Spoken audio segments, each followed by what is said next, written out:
Удивительный атмосферный феномен могут наблюдать в эти дни жители Удмуртии. Появление в виде световых столбов. Вертикальные лучи света выглядят как мощные прожекторы, направленные вертикально вверх. Необычное природное явление – это оптический эффект, объясняют ученые. При морозной погоде и высокой влажности воздуха кристаллы льда, находящиеся близко к поверхности Земли, отражают свет Луны, планет, Солнца или автомобильных фар. Так образуются световые колонны. На этом наш выпуск завершен. До встречи и хороших новостей.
For me especially, Grammarly is very helpful when writing business emails because, as you know, English is not my first language. When you upgrade to Grammarly Premium, it gives you access to advanced features that actually allow me to write my business emails and my video scripts more efficiently. The premium version provides you alternative vocabulary suggestions for overused words to save you time when finding synonyms, as well as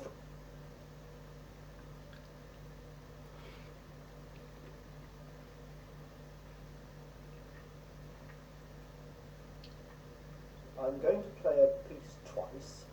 Listen, then join in from the start of the second playing, clapping the pulse and stressing the strong beat.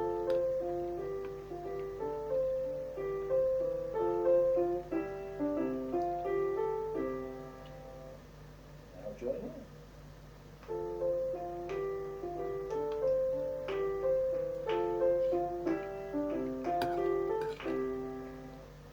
Thank you. I'm now going to play the piece twice more. Listen, and then tell me whether it was major or minor, and also name the final cadence.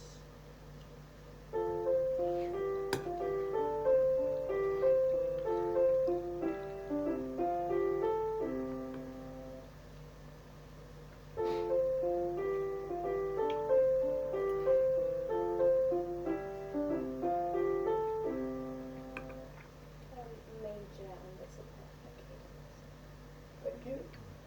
Now listen to the first two notes and tell me the full name of the interval.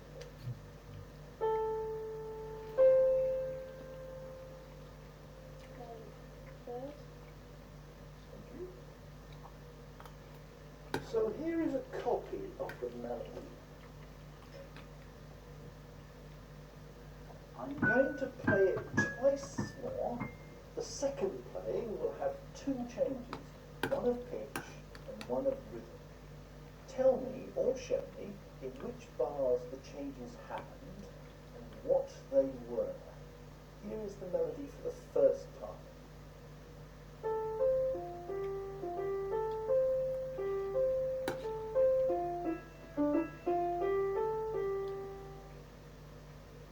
And now with the changes.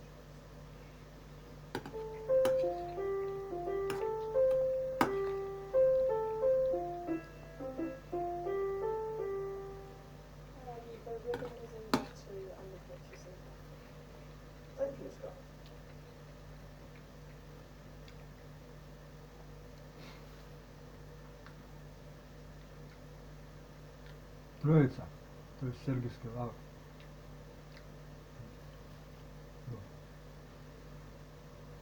Что скажешь? В Кабардино-Балкарии в эти минуты спасательной операции идут поиски Опять? группы альпинистов из Подмосковья, которые запросили помощь. Об этом сообщили в Эльбрусском поисково-спасательном отряде МЧС. На данный момент известно, что зарегистрированная группа в составе 7 туристов подала сигнал СОС с указанием GPS-координат примерно в половине 10 утра по московскому времени. Сигнал поступил из Черекского ущелья. Что именно произошло, пока не ясно, связи с альпинистами нет. И, судя по данным со спутника, сейчас туристы спускаются к высокогорному селу в составе группы 5 мужчин и 2 девушки. Сейчас в горах Кабардино-Балкарии на высоте больше 1500 метров наблюдается повышенная лавиноопасность. В Черекском районе в среду температура воздуха составляет от -2 до +8 градусов. Осадки не прогнозируются. Другим темам. По поручению Владимира Путина РЖД расширяют железнодорожные маршруты из Мэриэл. Сегодня ночью из Йошкар-Олы впервые отправился беспересадочный поезд в Санкт-Петербург. Состав пройдет с остановками в Нижнем Новгороде, Иванове, Ярославле, Рыбинске и других городах. И на первый рейс было продано 120 билетов. О том, что из региона больше полувека ходил только один поезд до Москвы, президенту рассказали в ходе итоговой пресс-конференции. С учетом спроса, возможно открытие маршрута и на юг России. Владимир Путин сегодня внес в Госдуму законопроект о гражданстве Российской Федерации. Документ упрощает оформление российского паспорта для более чем 20 категорий обратившихся. Это прежде всего наши соотечественники в странах бывшего СССР и их дети, а также участники государственной программы по переселению в Россию. Также российскими гражданами могут быть признаны лица, родившиеся на территории России до 6 февраля 1992 года. Кроме того, на упрощенное приобретение гражданства при заключении брака могут рассчитывать только те, у кого есть общий ребенок. Эта мера призвана предотвратить заключение фиктивных браков. Но в то же время законопроект предусматривает лишение гражданства, если совершены тяжкие преступления против государства. Сегодня ко всероссийской акции «Елка желаний» присоединились новые участники. Спасенный 3 года назад при обрушении жилого дома в Магнитогорске Ваня Фокин увидел работу МЧС. В канун Нового года он не только получил подарки от спасателей, но и побывал вместе с родителями в настоящей пожарной части, на выставке спецтехники и увидел познавательный мультфильм. Еще одну мечту в рамках акции «Елка желаний» исполнил глава Следственного комитета Александр Бастрыкин. Он поздравил с праздником Арслана Шагалова. Мальчик сейчас проходит лечение в одной из столичных клиник после серьезного ранения, которое он получил во время нападения на гимназию в Казани. Сотрудники Следственного комитета посетили больницу, где проходит лечение Арслан, и передали подарок от главы комитета. Ну а в Краснодарском крае исполнилась мечта еще одного ребенка. Письмо от Кирилла Ушакова с новогодней елки в Москве снял министр обороны Сергей Шойгу. Репортаж Анны Сорокиной. Свой новогодний подарок Кирилл запомнит надолго. Он боится высоты, но попросил у Деда Мороза полет на вертолете, и вот уже летит над землей. Вот так, любовь к военной технике и небольшое письмо военным исполнили большую мечту ребенка. Сейчас мы летаем на вертолете Ми-8, и для Кирилла это первый полет. Как и для его семьи, родителей и маленького брата. В полет отправились все вместе. Никогда не летали на вертолете. Немножко страшно, но папе тоже страшно, непривычно, вот. Но ребенок в восторге, говорит, очень понравилось. Кирилл ученик 1 класса. Теперь ему будет о чем рассказать одноклассникам. Теперь всем своим пацанам в классе расскажешь, да? На какой технике ты летал? Письмо от Кирилла с новогодней ели в Москве снял министр обороны Сергей Шойгу. Самую красивую надо выбрать. Так мечта многих мальчишек для Кирилла стала реальностью. После полета он сел за летный тренажер и побыл пилотом на вертолетах Ми-28 и К-52. За тренировочными полетами следили Дед Мороз и Снегурочка. Похвалили юного пилота и вручили подарки.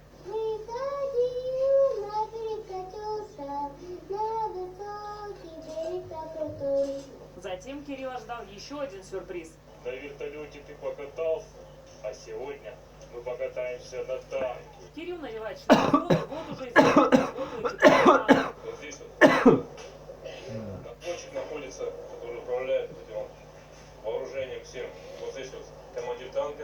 Это общевойсковой учебный центр Южного военного округа. И здесь Кирилл знакомится с современным боевым танком. 2 насыщенных дня с военными помогут Кириллу решить, кем он хочет быть, летчиком или танкистом. И запомнится на долгие годы. Все понравилось очень. Очень. Тебе понравилось, Кирюша? На долгие годы. Все понравилось очень. Очень. Тебе понравилось, Кирюша? Он просто еще, знаете, как в шоковом состоянии, не может поверить, что мне до сих пор говорит: мама, это правда? Он думал, что мы привезем его на игрушечный танк, на игрушечный вертолет. Анна Сорокина, Валерий Пятов, Михаил Кирток, Илья Ипанчин, Анна Некос. Вести. 21 119 человек заразились за последние сутки коронавирусом в России. По данным оперштаба, это минимальный показатель за последние 3 месяца. Выписали же в 2 раза больше, 42 776 пациентов. В столице заболеваемость за последние 5 недель снизилась на 13%. При этом в Роспотребнадзоре отметили, что штамм омикрон увеличивает вероятность заражения в транспорте, торговых центрах и других закрытых общественных пространствах. Российские власти и в дальнейшем будут делать все необходимое, чтобы поддержать ученых и создать для них хорошие условия. Об этом заявил Михаил Мишустин на встрече с президентом РАН Александром Сергеевым. Премьер подчеркнул, что научно-технические достижения могут качественно изменить любой сектор экономики. На встрече Сергеев рассказал Мишустину о последних достижениях российской науки в космической сфере, а также в области создания лекарства от коронавируса. Мы предусмотрели значительные средства федерального бюджета на следующий год. Это более 200 миллиардов рублей.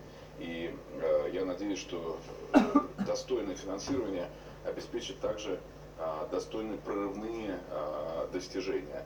Александр Михайлович, с какими результатами Академия завершает год? Как вы оцениваете их? Какие перспективы? Я бы хотел обратить внимание на совершенно новый подход к созданию лекарств, который был продемонстрирован нашим Центром биотехнологий. Этот результат связан с блокировкой вируса не при проникновении через вот этот вот рецептор, который мы все уже хорошо знаем, АСЕ-2, а просто при первоначальном попадании на поверхность клетки. Вот впервые в мире сейчас разработано лекарство, которое блокирует вот эту вот область, это так называемый гепарансульфатный комплекс, и сейчас ведутся очень успешные клинические испытания. Прошел через Гибралтарский пролив в Средиземное море, но вместо курса на Суэцкий канал остался между берегов Италии и Греции. Пентагон сегодня принял решение отложить перебазирование ударной группировки кораблей во главе с авианосцем Гарри Труман на Ближний Восток. И причем в качестве причины называется напряженная ситуация на Украине. Якобы присутствие американских военных в Европе необходимо, чтобы заверить союзников США в приверженности коллективной обороне. Столь агрессивные действия происходят на фоне согласования переговоров между Москвой, Вашингтоном и НАТО о гарантиях безопасности. В российском МИДе подтвердили, что среди обсуждаемых дат 10 и 12 января в Женеве и Брюсселе, а накануне Джо Байден во время прогулки с собакой, отвечая на вопрос журналистов, не исключил возможность новой встречи с Владимиром Путиным уже в ближайшее время. Ну а в самой Украине сегодня Владимир Зеленский ввел новые санкции против оппозиционных СМИ. Речь идет о 2 телеканалах: Первом, Независимом и Укрлайв, а также медиахолдинге «Новости», учрежденном журналистами закрытых ранее 112 Украина, News One и ЗИГ. Партия «Оппозиционная платформа за жизнь» назвали очередной запрет актом глумления над свободой слова и преступлением, совершенным ради сохранения диктатуры. Резонансное решение было принято после заседания Совета национальной безопасности и обороны, однако ни анонсов, ни официальной информации о нем на сайте НМБО не было. И, скорее всего, эти действия киевской власти обновят список скандалов с президентом, который по итогам года уже составил ряд украинских изданий. В десятку самых громких и нелогичных вошли санкции в отношении своих же граждан и политических оппонентов: Виктора Медведчука, его супруги Оксаны Марченко и соратника по партии Тараса Казака. Ну и кроме того, среди неоднозначных событий бездоказательное заявление Зеленского о якобы готовящемся госперевороте и поправка к законодательству, которое обязывает женщин вставать на воинский учет, причем исключение не делается даже для беременных. 31 декабря на нашем канале масштабный новогодний телемарафон. Весь день на экранах Всенародно любимые фильмы «Ирония судьбы», «Бриллиантовая рука», «Операция» и другие. Дарить яркие эмоции, неожиданные сюрпризы будет парад звезд, где выступят популярные артисты эстрады в самых непредсказуемых и провокационных амплуа. А после боя курантов программу продолжит «Голубой огонек». Все самое интересное у Олега Павшина.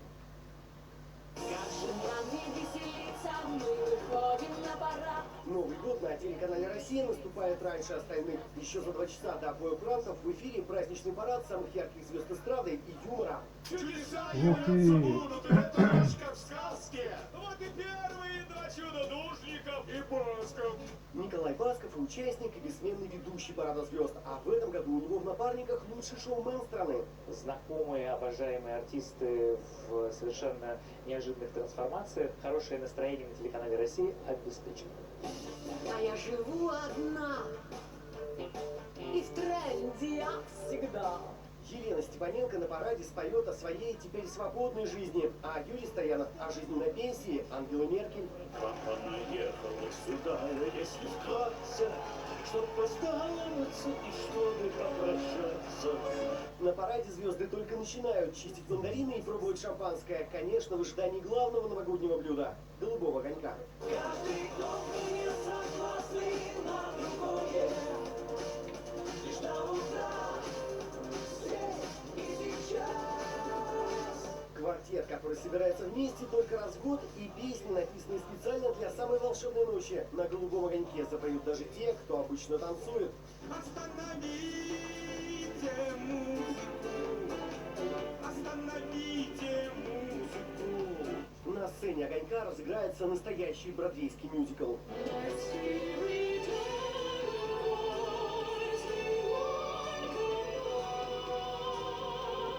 В этот Новый год водного тигра, серебро и блески в нарядах не просто уместны, обязательно. Мы попали в юбилей. А я еще, между прочим, попал в рекорд, потому что наибольшее количество участий в огоньке новогоднем за 60 лет у Филиппа Киркорова. Кстати, сам голубой огонек тоже родился в год водного голубого тигра, правда, 60 лет назад. Тогда авторы программы хотели воссоздать в студии атмосферу молодежного кафе на улице Горького в столице, где собиралась вся творческая интеллигенция Москвы.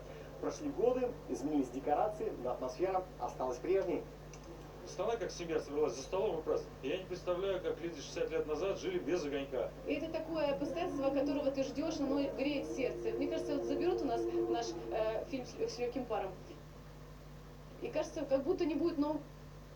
Арков и сюрпризов на телеканале «Россия». София Ротару каждый год.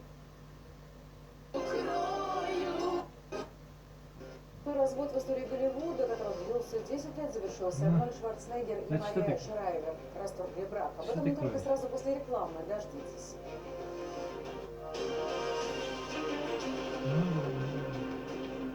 Это вести мы продолжаем выпуск. Страны Европы и Америки одна за другой сообщают о рекордных цифрах коронавируса, подтверждая данные о сверхспособностях штамма омикрон в плане скорости распространения. США – 500 000 заразившихся за сутки, Франция – 180 тысяч, Великобритания – почти 130 тысяч. Вновь резко растет заболеваемость в Индии. Репортаж шефа нашего бюро Дмитрия Мельникова. Ночной комендантский час и желтый уровень угрозы. Власти индийской столицы без раздумий и промедлений вводят жесткие ограничительные меры. После того, как число выявленных случаев ковид в Нью-Дели за одни сутки выросло на 50%. Снова закрыты школы, университеты, кинотеатры и спортивные залы. Владельцам офисов предписано в половину сократить число сотрудников на рабочих местах. До полного локдауна всего один шаг, но власти делать его пока не хотят. Нас беспокоит, когда мы видим толпы людей на рынках и в торговых центрах. Если так будет продолжаться, нам придется закрыть рынки. Я знаю, что вы все устали от ограничений, но это важно, и мы ничего не можем с этим поделать. Еще напряженнее ситуация с омикроном в другом мегаполисе Мумбаи. Там рост заболеваемости на 70%. Ковидная статистика, которая на фоне вакцинации снижалась все последние месяцы, в крупных городах всего за несколько дней вернулась к показателям полугодовой давности. После прошлого локдауна обстановка не улучшилась. Мы до сих пор не можем все восстановить, хотя и пытаемся.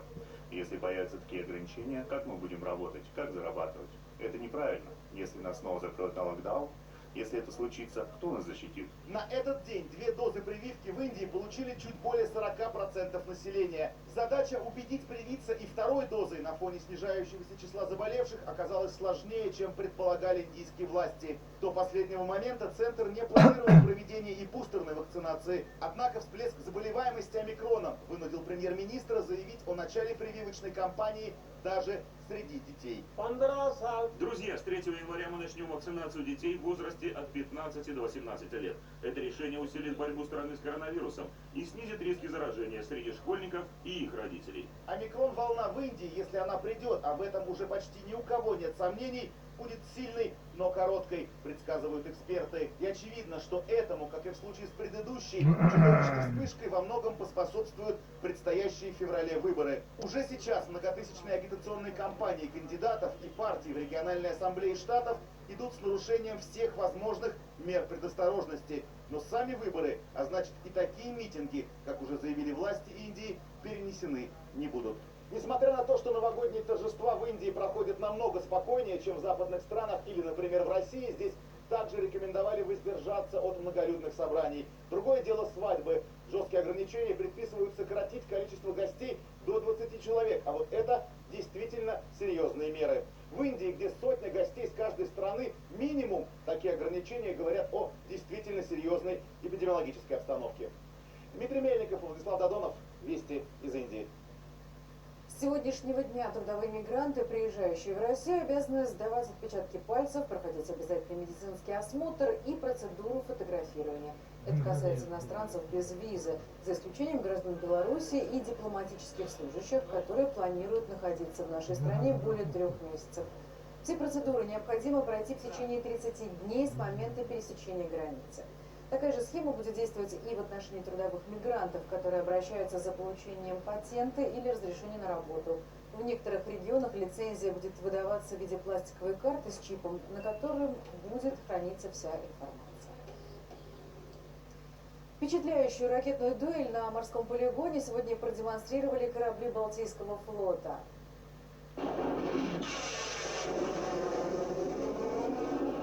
Мишень была запущена с малого ракетного корабля «Пассат», а корвет «Сообразительный» успешно отразил удар с помощью комплекса «Редут». Стрельба велась в условиях сложной помеховой обстановки. В частности, условный противник применял современные средства радиоэлектронного противодействия. На время учений район объявили опасным для гражданского судоходства, а после выполнения огневой задачи экипажи отработали навыки борьбы за живучесть, противодиверсионную оборону и элементы сложного маневрирования. В Брянске открылся новый многофункциональный комплекс, спортивный зал, уникальный бассейн. Он сможет принимать соревнования всероссийского уровня. Подробнее Марина Маслова. Открытие современного спорткомплекса «Спартак-Арена» стало настоящим подарком в преддверии Нового года для жителей Фокинского района. Спорткомплекс включает в себя большой универсальный спортивный зал с современным покрытием. Здесь можно проводить всероссийские соревнования по гандболу, баскетболу, волейболу, футболу и даже регби. Данное спортивное сооружение, бассейн с воком, который ждало не одно поколение Фокинского района города Брянска, он сегодня воплощен именно в жизнь. Мы данное спортивное сооружение сегодня запускаем в работу. В спорткомплексе будет работать и бассейн. Ноу-хау, которое использовалось при его строительстве, 25-метровая чаша из нержавеющей стали. Единственная в Брянской области. По своим характеристикам она превосходит обычные бетонные бассейны, облицованные плиткой, и прослужит значительно дольше. Здесь работает современная система очистки воды, которая позволяет использовать минимум хлора. Занятия в бассейне будут доступны для маломобильных категорий граждан. Для этого есть все необходимое оборудование. Наши дорожки стартовые, они тоже противоскользящим покрытием. И когда спортсмены даже на намокшем покрытии, у них ноги не скользят. Поэтому, соответственно, травм, падений практически исключены. Травмы падения в момент занятий, в момент тренировок. Сейчас формируют состав групп любителей плавания и детских спортивных секций. Записаться сюда в них смогут ребята, начиная с 7 лет. Марина Маслова, Сергей Нишкин, Вести, Брянск. Новый год в Москве начнется оттепелью. Об этом сообщает Гидрометцентр. 1 января в столице будет 0 градусов и мокрый снег. Однако уже к Рождеству вновь вернутся морозы. Татьяна Антонова уже в нашей студии. Татьяна, ну что, получается у нас какие-то температурные качели? Да, именно качели, потому что оттепель 1 числа задержится совсем недолго, буквально на день. Ну а потом начнется усиление до -5 днем и до -10 ночью. Завтрашний день принесет на европейскую территорию страны снегопады и ослабление морозов. Сегодня заметает черноземье, а завтра заметно вырастут сугробы в Поволжье. Холода смягчатся в Курске и Брянске -5, в Самаре сегодня -19, но завтра там -9.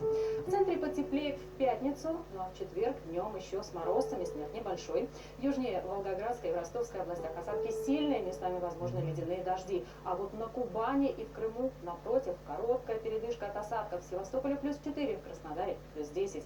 Добавится снега на севере и на северо-западе. В Калининграде сегодня до -4, завтра +4 и возможны дожди. В Петербурге -7, небольшой снег, небольшой снежок возможен завтра и в столице. В течение дня в Москве до -10. Что стоит за этим знаком? Это модернизация более 200 научных лабораторий в стране. Сотни молодых ученых получат возможность заниматься наукой дома, в России. Национальные проекты России, когда наука важна здесь и сейчас. Самый затяжной развод в истории Голливуда наконец завершился. Железный Арни теперь официально холост. Спустя более 10 лет после подачи заявления Арнольд Шварценеггер и Мария Шрайбер расторгли брак. Процесс затянулся из-за споров о разделе имущества на $400 миллионов. Бывшие супруги поделят все поровну. Я напомню, причиной стал роман Шварценеггера с домработницей. У нее от актера родился ребенок, который решил пойти по стопам своего знаменитого отца.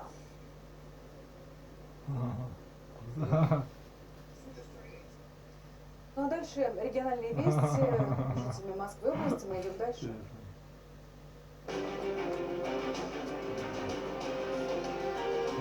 Рожать надо было больше детей, что ты думаешь? Я думал, что-то там здесь, что-то гейское, а что там все нормально вообще так-то.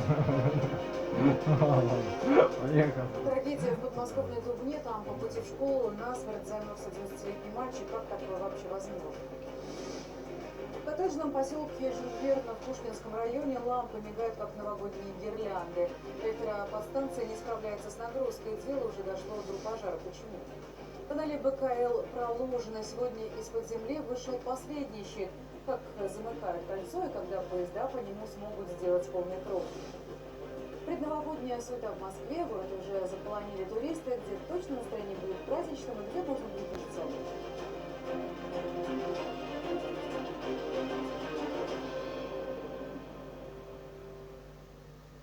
Большое кольцо замкнулось. Сегодня в Москве полностью завершена проходка тоннеля БКЛ. Сегодня последний щит финишировал на будущей станции Кленовый бульвар. Работы во многих местах вели в сложнейших геологических условиях. Одновременно пути прокладывали более 20 комплексов, а на отдельных участках специалисты работали вручную. И вот, наконец, важнейший этап строительства завершен. Сегодня историческое событие метростроения не только нашего города, но и мирового метростроения. Закончена проходка самого большого метрокольца в мире. В однопутном исполнении всего проложено 143 километра подземных линий. Это огромный объем, это целый город под городом. Теперь специалистам предстоит следующий этап. Это обустройство проложенных тоннелей и оставшихся станций на участках от Каширской до Нижегородской, от Электрозаводской до Савеловской. Ну и кроме того реконструируют Каховскую линию, которая будет включена в состав кольца. Работы планируют завершить в течение будущего года. Трагедия в подмосковной Дубне. По пути в школу насмерть замерз 11-летний мальчик. Следственный комитет уже начал проверку, в том числе изучают кадры с камер наружного наблюдения. По предварительным данным, мальчик не дожидался нужного автобуса и сел в другой. И потом побоялся, что опоздает на уроки, а по дороге запаниковал, когда понял, что едет в другую сторону, вышел в незнакомом месте и заблудился. Водители не обратили внимания на ребенка, который шел вдоль трассы 1. Выйдя на остановке общественного транспорта, он пошел в сторону района Левый берег города Дубны. Однако ни в школу, ни домой мальчик не пришел. В ходе проведения поисковых работ тело мальчика было обнаружено вблизи реки Южная Канава без внешних признаков насильственной смерти. По предварительным данным эксперта, смерть ребенка наступила в результате обморожения. По предварительным данным, мальчик провалился под лед, сумел выбраться, но потом потерял сознание и замерз. Мать ребенка обратилась в полицию, как только поняла, что до школы он не добрался. Но, увы, нашли мальчика уже слишком поздно. Ребенок учился в школе для детей с ограниченными возможностями, здоровье плохо говорил. Возможно, поэтому не смог обратиться за помощью к посторонним людям. В Новой Москве выясняют причины коммунальной аварии. Возле метро Ольховая прорвало трубу. В итоге у станции образовалось целое озеро. Потоки воды перекрыли путь.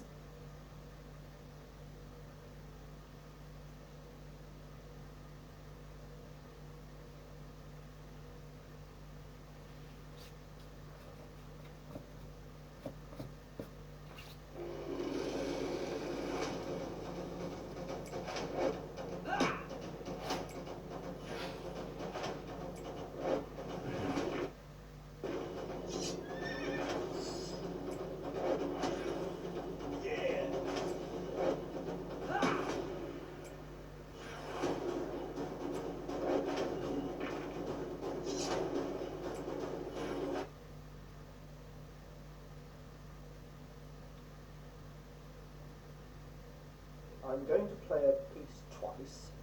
Listen, then join in from the start of the second playing, clapping the pulse and stressing the strong beat.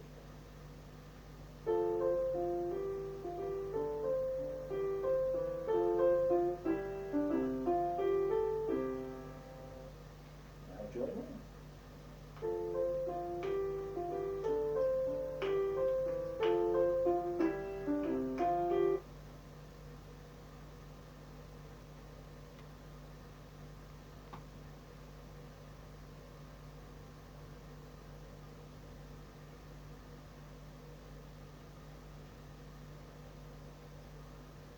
Well, welcome to this talk, and I'm delighted to welcome back Dr. Michael Cohen. Thank you for coming back, Dr. Cohen. Great to have you again. Thank you for having me. First time we talked about vitamin D, next time we talked about family medicine, and this time we want to talk about iron. Now, why is it important for listeners to know about iron? What is it? What are the main messages to get across here? Well, I think firstly iron is involved in a lot of important functions of the body, and it's worthwhile people understanding a few of them, especially in the context of the current pandemic, and also just in general. It's very important for metabolism, it's important for the transport of oxygen from the time it reaches the blood down into the cellular level. It's involved in the synthesis of DNA, the molecule that is responsible for our genetics and also for cellular production. It's involved in what's called the electron transport chain, which is all about getting energy into cells and the use of energy and energy production. So it's, I think primarily the reason that we should be talking about it today is partly because of the immune role. And without going down into the very detailed specifics about how it actually affects the immune system, I think it's worthwhile bringing it up. There's a large number of people in the world who are deficient of iron. It's estimated worldwide to be around 15 to 20%. This happens for many different reasons. I think it's worth going over the reasons briefly.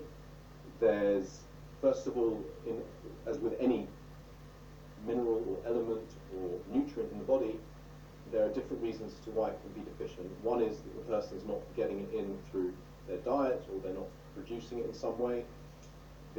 The next reason would be that it's not being absorbed into the gut, or it's being malabsorbed, so it may be not getting absorbed. Another reason could be because they're using too much of it, more than, so if you're using more of it than you're actually getting in, then you're going to become deficient. And another broad title is actually loss of the minerals. So for example, if someone had a bleeding ulcer in their stomach, or if a woman's having very heavy periods, they'd be losing a lot of iron. And there is also a substantial difference between men and women. So a man typically stores around 1,000 milligrams of iron, which is a gram, and that in a normal situation is thought to be last him for a few years, but that's probably because he's always getting iron and losing iron at the same time. So he's got this kind of steady state going on. Women tend to have around 300 milligrams, so substantially less, and that's probably partly because of the menstrual period.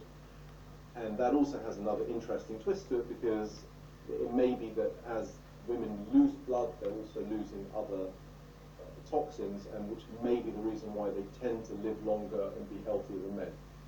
It's just a part of it's certainly out there as a possible theory. I just thought I'd throw it along the side. So we've spoken about how iron gets in and how iron may be lost from the body.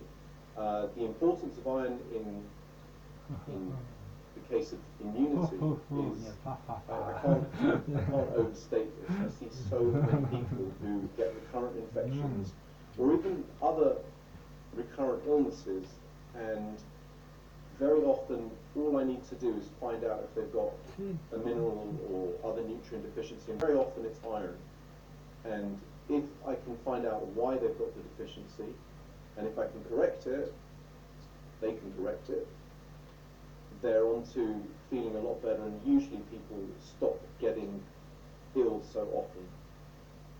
Now, I get so many people coming to me saying, I get a cold every few weeks, or I always seem to be ill.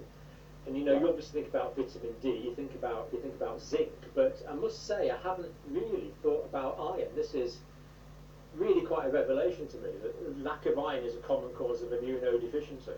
It shouldn't be such. It shouldn't be such big news. We should all be aware of it and should all be thinking about it. One of the problems that I've seen in my job is that we do a blood test, so we look at the levels of hemoglobin. Hemoglobin, if it's normal, and if other what we call indices are normal, so the size of the red cells, we assume that they don't have an iron deficiency or another deficiency. There can be situations whereby you could have a deficiency in one thing and enough of something else, and it can balance things out enough that you wouldn't notice it in a normal blood test. And you can also have low iron stores. So there's technically, the blood looks okay when you do a blood picture, but if you look at their stores of iron, the way iron is largely with a protein called ferritin, and when you look at their ferritin levels, their levels are low. And if you do other tests, there's something called transferrin saturations. If you look at that, you can also see low levels.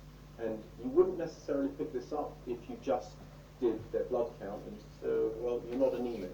Because technically, they're not anemic. They're hemoglobin, which is the molecule that we look at and we say this is the main defining feature of an anemia is normal, and their other indices are normal. But when their body is stressed, and when I say stress, it could be that they are doing a lot of sports. It could also be that they have an infection. It could be that they're just living a very busy life, and so that your body is using up the iron, and it's kind of like going to the supermarket, and on the front shelf you've got all the cans of baked beans that you want, but if you just take out that front shelf, there's nothing behind it. There's no reserve, so they can function. They appear to function normally. They don't look ill. But as soon as their body needs more, the demands go up. They don't have the reserves. There's no resilience, there's no reserves, there's no form. And I find very, very often, for so many patients with so many problems, one of the basic things I will look for is to say, what is their iron level, and a couple of other important nutrients, but this is really one of the central ones. I say, what is their iron level? Have they got the reserves? And if they haven't, I need to find out why, because you don't want to miss an important diagnosis. Many people, it's just because they don't eat red meat, or they do a lot of sports. So these are quite benign issues that you can easily correct. But what if they've got a bacteria in their stomach? There's a bacteria called Helicobacter, which can cause malabsorption of various nutrients, including iron. They may have celiac. Celiac disease is something else that also often results in iron deficiency. It's another autoimmune disease, isn't it? Yeah, yes. They can also have something like pernicious anemia, which is also autoimmune, which also causes, it's typically thought to cause a lack of B12 absorption, but it often goes with iron if you look through the literature. Is it? Right. And there may be other things. I mean, rarer things in the West would be having a parasitic infection, but someone may just be bleeding from hemorrhoids, or they may have, in a more concerning situation, they may have a cancer of the bowel, which is what there is a cancer screening program for people from 50 and above. But those are some of the things that we need to think about as physicians. And then, if we've ruled out anything of concern, we also simultaneously need to treat them. So there's a reasonable possibility that anyone watching this video, even if they live in what they consider a rich country, even if they have a reasonably good diet, could still be almost subclinically deficient in iron. Yeah, I mean, I'm not talking about large numbers of the entire, and probably actually is large numbers in the population, but in percentages of population, it may be a relatively small number. It may be 10% or less, it may be even more. I don't have the figures to say how many people have a subclinical iron deficiency, because I imagine it's not very well defined in this sense. We don't go around looking for people with subclinical iron deficiencies. We say this is the level. We say, okay, the lab says ferritin is above 13 or whatever the measure is, and therefore this person is not iron deficient. I think the reality is that there's, like so many things, also like with vitamin D, etc., there's a difference between having a minimum acceptable working level and having an optimal level. And so the difference is between someone who technically is well, they don't have any problem, but actually they may have less than optimal level of something, and that in itself can result in disease. So, sorry about that. No problem, no problem. So, it's just amazing that even although there's, I think what we're talking about really, there's two things there. There's one thing is that people can be not overtly ill, but somewhat below par. And then the other thing is the way that the body, even if there is a bit of a deficiency, can compensate so much. Yes. That you don't actually realise. I mean, I know I've spent whole chunks of my life, maybe weeks, months, or even maybe a year or more, and you just know you don't feel quite 100%. You still go to work because you always have, and you still do your normal things, but you're just not quite as well as you can be. And you try a few obvious things that you can think of, but very often, I mean, I must say personally, I've never considered that I would be short of iron because my blood tests always come back down. So, and I don't know if you're short of iron, obviously, without doing such blood tests. Sure. But I think it's something that it has a potential to help many different people for many different problems. And so I don't just see it in the role of infections, but I also do see it in so far as even people who have sleep problems, I check them for iron levels. It's well known that there's a syndrome called Restless Leg Syndrome that many people suffer from. Restless Leg Syndrome has been known to respond to giving intravenous iron. In my experience, it can also respond to giving oral iron. You don't necessarily have to give someone it through an infusion. This is just one example of something that's very specific, but it can help with other problems for sure. I've seen people who've got concentration difficulties helped by iron. I've seen people having migraines helped by iron. I've seen people having, various things, and I always look for it. I think it's important. It's so interesting, isn't it? You learn about these sort of stereotypical functions when you do a bit of basic physiology. Yet a particular element is interacting with the totality of the milieu of the physiology that is an individual. Right. And different things are affecting different individuals with completely different unpredictable outcomes. It's just fascinating. Right. I mean, I think you also need to be aware that it is possible to have too much iron. But I'll give you a little story on the side about iron. A genetic disease called hemochromatosis. Oh yeah. Hemochromatosis is a fairly rare genetic disorder. And what it is the body deposits iron into the tissues instead of having enough free iron in the blood, because you need iron to be flowing through the blood. It's taken to various places, and so these people have got too much free iron floating in the blood. That's the problem. No, they haven't got enough. Oh, they haven't got enough iron floating in the blood. The iron that goes through their blood is actually being deposited in their tissues. Oh, I see. It's in the tissues, not in the blood. Yeah. And at the time of the Black Plague, the bacteria that caused the plague was something called Yersinia pestis, otherwise the pest. And the interesting thing is that Yersinia very much needs free iron in order to survive and to thrive, and to cause death. Yeah, got it. Yeah. When you have this disease, yeah, people who have this disease are most likely to have survived the plague better than anybody else, because the bug couldn't take hold and could not actually multiply and infect and make the person ill. So as a result, a genetic disorder that resulted in low iron levels in the blood and actually deposition of iron in the tissues.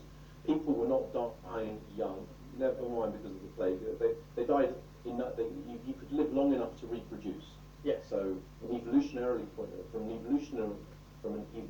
point of view, you were going to live to reproduce. So the genetic mutation stayed in the population, but at the same time, these people survived the plague, and probably resulted in more people with hemochromatosis relative to the overall population surviving this.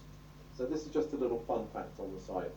And that's an example where you actually don't want too much iron if you're exposed to the plague, though thankfully we're not exposed to many plagues like that. So Yersinia pestis actually needs free iron. Yeah. It almost parasitizes the body for free iron to facilitate infection of the body. It's just like its food. It needs its feed. Other bacteria also need iron, and it's and we know that when people have probably too much iron, that can also be a problem. So the body is very accurate in the way it regulates iron levels. It has regulatory mechanisms to make sure that you don't get too little and too much. And sometimes things don't work out that way. Things do go wrong. So we need to be aware of that as well. But the large part is that people are deficient in iron and not. Either they have sufficient iron or they're deficient. There are not that many people who have too much iron in their blood. Yeah, yeah. It's not the most common. It's not the most common problem, or as you say, too much iron in the tissues as a result of hemochromatosis. Is iron deficiency more common in poor areas like African areas, Asian areas, developing country areas? Yes, it is. I mean, and that's largely because of parasitic worm infections in the gut. Basically, they feed on that iron. Yeah. And so you're left with a growing worm inside somebody's intestines. The person may not know it. They may have symptoms. They may have bleeding. They may not. They may have weight loss. And ultimately they're becoming anemic because this worm is preventing them getting the iron that they need. So these are actually literally blood suckers. It's just that they're inside the body rather than outside the body. Yeah, they actually latch onto the walls of the intestine. Is that curable? Yeah, I mean there are antibiotics that can cure those. Yes, sometimes they can get very large and they actually need to be removed, but they in general can respond to antibiotics. Yeah. So I seem to remember giving out mebendazole in quite large doses in certain circumstances. Yeah. Well, we're lucky. Ivermectin gets rid of worms as well, I believe. Completely separate issue. So quite common in third world countries, and with the severe anemia that you can get there, really quite debilitating. I mean, we could be talking about the difference between, the ability to do a day's work and not potentially. Oh, for sure. Sure. Yeah. Now, people that you think might be short of iron, in your patients now, we're talking about a more advanced country, what lifestyle and dietetic advice will you give them? Well, first of all, actually where I live, we have, I think it's probably the most highly prevalent number of vegans per capita in the world is where I live. And so one of the things I have to do is to try and get people to balance their diet, and very often I have to get people to take iron supplements, which sometimes have which often have side effects actually, but depending on what the supplement is and what the dose is and how they take it, you can try and minimize those side effects. So one of the things that I look for the most is obviously their diet. Are they vegan or are they vegetarian? Vegans and vegetarians have the iron that they get is in the form of what's called non-heme iron, and meat eaters get what's called heme iron, and people who eat meat obviously also eat vegetables, so they get both heme and non-heme. And heme is thought to be absorbed far better than non-heme. But it is possible as a vegetarian to have normal iron levels just with a good varied diet with all the right foods, and that could be fortified cereals, it could be eating plenty of beans and legumes. So there are things that a person can eat to balance, and people often say, oh well, of course they're iron deficient because they're vegetarian or they're vegan. What I tend to see is actually there are some people who are either vegan or vegetarian who've got perfectly good iron levels, and sometimes I see meat eaters who haven't. And so again, it's about looking for what is the reason that this person is not absorbing or is using too much iron for their intake. So if you treat it, are we talking about what, ferrous sulfate tablets or something, or? There are lots of different types of iron. Come ferrous sulfate, ferrous gluconate. Some of the ones that are, one of the ways of improving its absorption is to give it with vitamin C.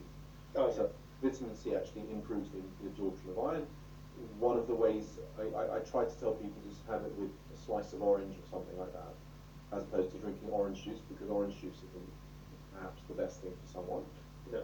And yeah, I mean that's one way of doing it. You can there's also forms of iron that are sold in liquid sachets, and they are mixed in with vitamin C, and they're a much lower dose of iron per sachet than the tablet.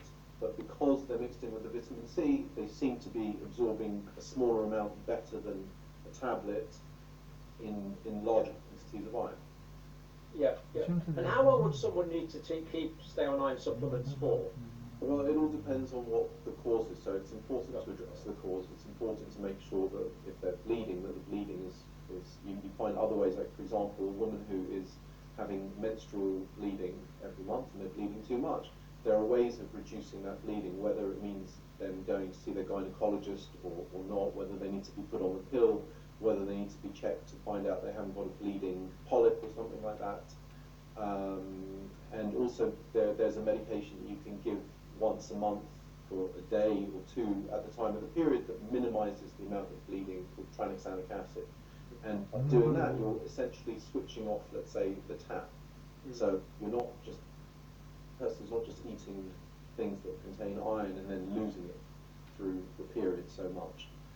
And that's also a useful strategy because a lot of people don't like taking iron. They do get abdominal side effects. They get nausea, they get diarrhea, constipation, abdominal pain.